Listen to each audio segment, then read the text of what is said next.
Hello everyone, welcome to Chanakya Academy Patna. Topic of the day session.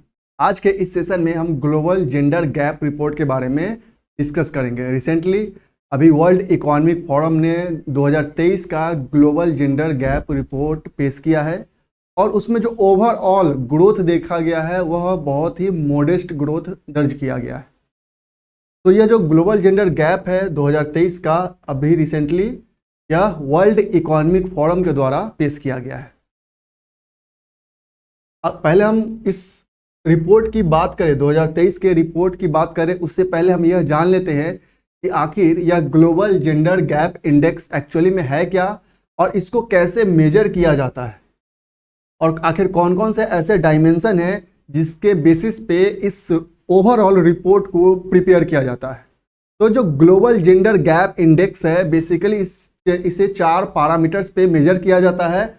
उसमें से एक parameter है इकोनॉमिक पार्टिसिपेशन एंड अपॉर्चुनिटी, कि मेल और फीमेल को कितना इकोनॉमिक पार्टिसिपेशन मिल रहा है और अपॉर्चुनिटी है। नेक्स्ट है educational attainment, political empowerment, health and survival. ये बेसिकली 4 ऐसे डायमेंशन हैं जिसके बेसिस पे इस ग्लोबल जेंडर गैप इंडेक्स को प्रिपेयर किया जाता है कि इन चारों इंडेक्स में एक्चुअल में क्या ग्रोथ रहा है, कितना इंप्रूवमेंट हुआ है, या फिर कौन से ऐसे डायमेंशन रहे जहां पे ग्रोथ में स्लो डाउन हुआ है। इन सब के बेसिस पे हर साल वर्ल्ड इकोनॉमिक फोरम जो है यह ग्लोबल जेंडर गैप इंडेक्स को प्रिपेयर करता है और अपना रिपोर्ट रिलीज करता है। इस रिपोर्ट में इंडिया को में इम्प्रूवमेंट दर्ज किया गया। इंडिया का जो रैंकिंग है जो अगले साल 2022 में 135 रैंक था, इस बार इंडिया का जो रैंक है 127 आया है। तो ये बेसिकली 4 इंडिकेटर है जिसपे ग्लोबल जेंडर गैप इंडेक्स को वर्ल्ड इकोनॉमिक फोरम के द्वारा मेजर किया जाता है। अब इस ग्लोबल जेंडर गैप इंडेक्स की हम बात करें तो बेसिकली जो इसका जो स्कोरिंग है वह होता है between 0 and 1, where 1 show full gender parity and 0 is complete imparity. कि अगर कोई कंट्री इन चारों डायमेंशन पे 1 शो कर रहा है, मतलब 100% शो कर रहा है, that is the gender parity. और अगर 0 कर रहा है मतलब वो कंप्लीट उसमें इम्पैरिटी है, मतलब चारों डायमेंशन पे उसका जो स्कोर है वो काफी वर्स्ट स्कोर है। मतलब यहाँ पे 1 का मतलब है आपका 100%, कि किसी भी जो हम 4 डायमेंशन की बात कर रहे थे उन 4 डायमेंशन में मतलब है 1 स्कोर करने का मतलब कि आपने 100% जेंडर पैरिटी अचीव कर लिया है। और अगर कोई कंट्री 0 स्कोर करता है मतलब उसका जो परसेंटेज है वह 0 है, मतलब उसमें हाई जेंडर इम्पैरिटी दर्ज किया गया है इन चारों डायमेंशन पे।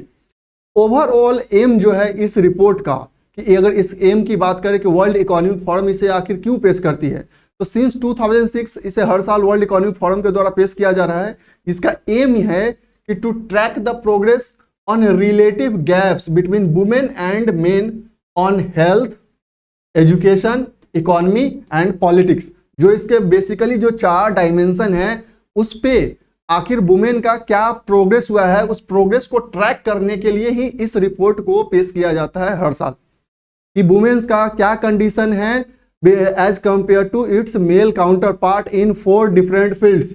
हेल्थ सेक्टर में इंप्रूवमेंट हुआ या नहीं, एजुकेशन में क्या स्टेटस है, इकोनॉमी में क्या स्टेटस है, और पॉलिटिकल पार्टिसिपेशन उनका क्या है। तो यह मेजर एम है इस रिपोर्ट का ट्रैक करने का कि आखिर ओवरऑल इंप्रूवमेंट कितना हुआ है इन जेंडर पैरिटी। अब हम इस 2013 के रिपोर्ट की बात करते हैं। तो यह जो 2023 का ग्लोबल जेंडर गैप रिपोर्ट आया है, यह वर्ल्ड इकोनॉमिक फोरम का यह 17th एडिशन है जो अभी जस्ट पेश किया गया है। और यह जो रिपोर्ट है ग्लोबल जेंडर गैप रिपोर्ट, जैसा कि हम चर्चा कर रहे हैं, वर्ल्ड इकोनॉमिक फोरम के द्वारा हर साल पेश किया जाता है। Evaluating the status of gender parity across 146 countries, जो यह 2023 का रिपोर्ट रहा है, इसमें ओवरऑल 146 कंट्रीज को मेजर किया गया है, जिसमें इंडिया का जो रैंक आया है वह 127 है। हमने इंप्रूवमेंट दर्ज किया है लेकिन अभी भी स्टिल हम काफी ज्यादा बहुत पीछे हैं एज कंपेयर टू बहुत सारे जो कंट्रीज हैं, या फिर जो इसके जो अदर 4 डायमेंशन हम देख रहे थे उस पर अभी भी जो इंडिया का ग्रोथ है वो काफी स्लो ग्रोथ है।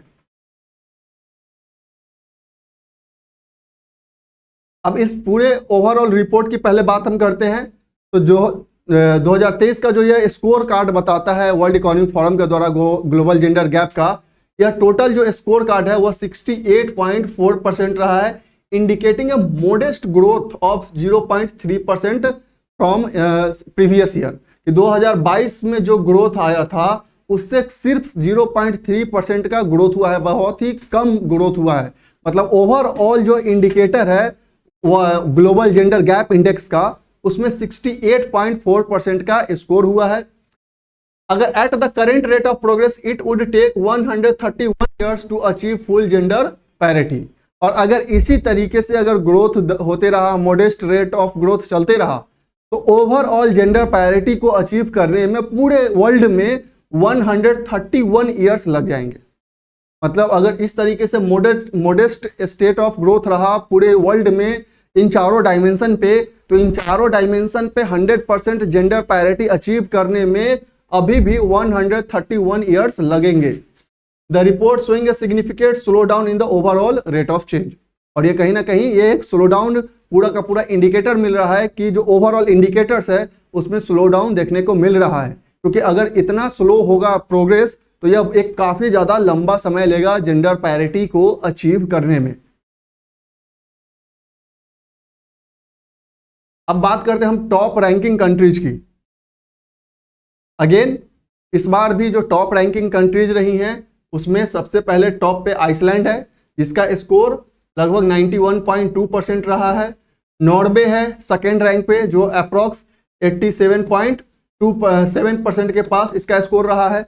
उसके बाद फिनलैंड का है एंड स्वीडन का है। मतलब ये चार टॉप रैंकिंग कंट्रीज है इस ग्लोबल जेंडर गैप रिपोर्ट में। और ये जो आइसलैंड है यह लगातार यह 14th ईयर है इसका जिसमें यह टॉप रैंकिंग पे रहा है।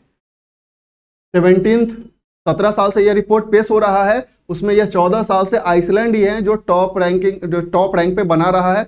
रैंक 1 हमेशा 14 साल से इस आइसलैंड कंट्री का ही रहा है। उसके बाद से जो 2-3 रैंक है इन स्कैंडिनेवियन कंट्रीज में सिर्फ फ्लक्चुएट होते रहे, लेकिन इस बार का जो रिपोर्ट है Iceland first, Norway second, Finland third and Sweden जो है वह 4th पोजीशन पे रहा है।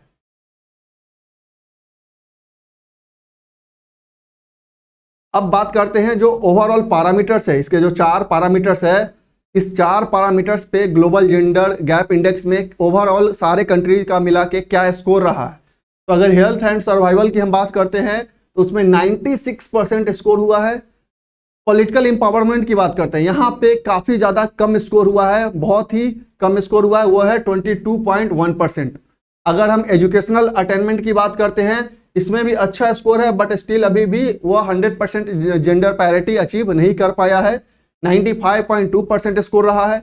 इकोनॉमिक पार्टिसिपेशन और अपॉर्चुनिटी की बात करें तो यहाँ अभी भी काफी पीछे है, 60.1% का स्कोर रहा है ओवरऑल कंट्रीज का इस ग्लोबल जेंडर गैप रिपोर्ट में।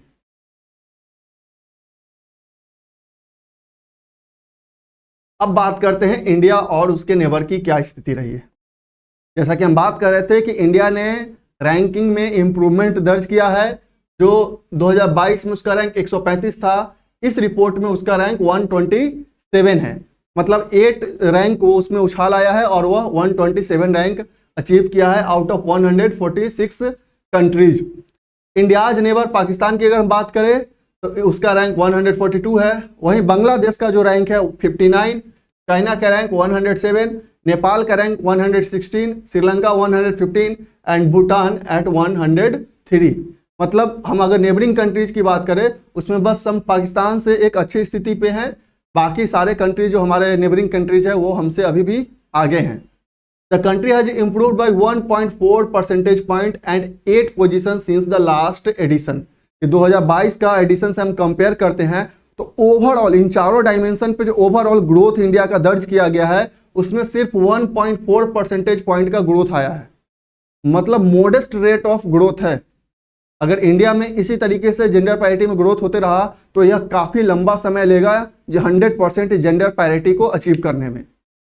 India has closed 64.3% of overall gender gap report. और ये चारों इंडिकेटर्स पे मिला के जो डायमेंशन है मेजर करने के, उस पे इंडिया का जो ओवरऑल स्कोर रहा इस बार का वो 64.3 3% रहा।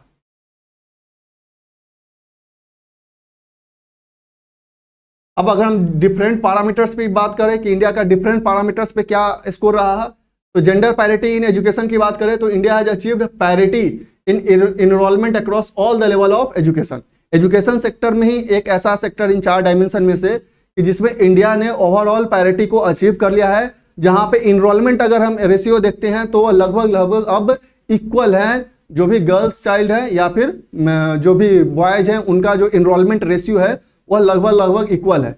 लेकिन अब वही हम इकोनॉमिक पार्टिसिपेशन अपॉर्चुनिटी की बात करते हैं तो India's progress in economic participation and opportunity remains challenging. Only 36.7% gender parity achieve in this domain. यहाँ पे अगर हम इकोनॉमिक पार्टिसिपेशन की बात करते हैं, अपॉर्चुनिटी की बात करते हैं, यहाँ पे हमारा जेंडर इम्पैरिटी है। अभी भी हम जेंडर पैरिटी को अचीव करने में काफी ज्यादा पीछे हैं, जहाँ पे इंडिया का स्कोर जो है ओनली 36.7% है। तो सोच सकते हैं कि इसको 100% अचीव करने में अभी भी बहुत लंबा समय लगने वाला है। नेक्स्ट है आपका पॉलिटिकल इंपावरमेंट की हम बात करें। हालांकि बीते कुछ सालों में पॉलिटिकल इंपावरमेंट में अगर बात करते हैं तो वुमेन्स का पार्टिसिपेशन देखने को मिला है, लेकिन इस इंडिकेटर में अगेन अभी भी हम बहुत पीछे हैं।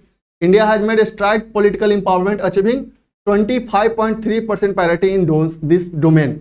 Women represent 15.1% in parliamentarians, which is the highest representation since inaugural report in 2006। कि अगर 2006 से जब यह रिपोर्ट बेस होना स्टार्ट हुआ है तब से लेके जो हमारा जो रिपोर्ट रहा है उसमें ग्रोथ देखने को मिला है। लेकिन अभी भी जो जेंडर पैरिटी की हम बात करते हैं कि इक्वल पार्टिसिपेशन होना चाहिए पॉलिटिकल इंपावरमेंट में, तो वो कभी भी हम काफी पीछे हैं, जिसमें अभी का जो स्कोर है इंडिया का वो 25.3% ही है। हेल्थ और सर्वाइवल की बात करें, there is 1.9 percentage point improvement in India's sex ratio at birth after more than a decade of slow progress। क्या एक पूरे दशक के बाद इसमें ग्रोथ दर्ज किया गया है, 1.9% का इंप्रूवमेंट दर्ज किया गया है इन हेल्थ एंड सर्वाइवल और in India's sex ratio at birth. तो ऐसे अगर हम चारों डायमेंशन को मिलाते हैं इंडिया का स्कोर तो वह ओवरऑल 64.8% के आसपास होता है, जिसे 100% अचीव करने में इंडिया को अभी भी काफी ज्यादा टाइम लगेगा। आप देख सकते हैं इस इंडिकेटर में ग्लोबल जेंडर गैप इंडिया का जो 8 पोजीशन आया था 127 में। अब आइसलैंड की बात करें, देख सकते हैं इसका स्कोर है 0.192 और यह रैंक इसका चेंज नहीं हुआ है, हमेशा से 1 ही रहा है। नॉर्वे का रैंक 1 रैंक इंप्रूव हुआ था, इसलिए यह 2nd पोजीशन पे आ गया है। बांग्लादेश में अब आप देख सकते हैं जो स्कोर रहा बांग्लादेश का 0.722 और इसमें 12 पोजीशन इसमें इंप्रूवमेंट आया है। भूटान का 0.682 23 पोजीशन प्लस में यह आया है इसका। चाइना का पोजीशन घट गया है, माइनस में ये चला गया 5, जो भी इसका रैंकिंग था उससे 5 रैंक यह पीछे चला गया है। श्रीलंका भी पीछे चला गया अपने रैंकिंग से। नेपाल में भी -20 इसके रैंकिंग में नीचे चला गया है। इंडिया देख सकते हैं +8 है, मतलब जो 135 था अब वह 127 हो गया है इंडिया का रैंक और स्कोर है 0.643। पाकिस्तान का देख सकते हैं इसने भी +3 पोजीशन इसको मिला है, मतलब इसका रैंक में भी 3 पोजीशन इंप्रूवमेंट दर्ज किया गया है। तो ये था वर्ल्ड इकोनॉमिक फोरम के द्वारा दिया गया ग्लोबल जेंडर गैप रिपोर्ट, जिसमें मोडेस्ट रेट ऑफ जो ग्रोथ है वो दर्ज किया गया है ओवरऑल इंडिकेटर्स पे। इंडिया का स्कोर में इंप्रूवमेंट है, बट ओवरऑल ग्रोथ रेट में अगेन इंडिया अभी भी काफी ज्यादा पीछे है। जेंडर पैरिटी अचीव करने में अगर पूरे ग्लोबल लेवल पे हम बात करें तो अभी भी इस अगर रेट से चलता रहा तो मोर देन 131 ईयर्स लगेंगे। तो ये था global gender gap report. I hope अब आपको ये क्लियर हो गया होगा कि क्यों यह पेश किया जा रहा है और कब से पेश किया जा रहा है और डिफरेंट इसके पैरामीटर्स कौन कौन होते हैं। तो दैट्स ऑल फॉर टुडे।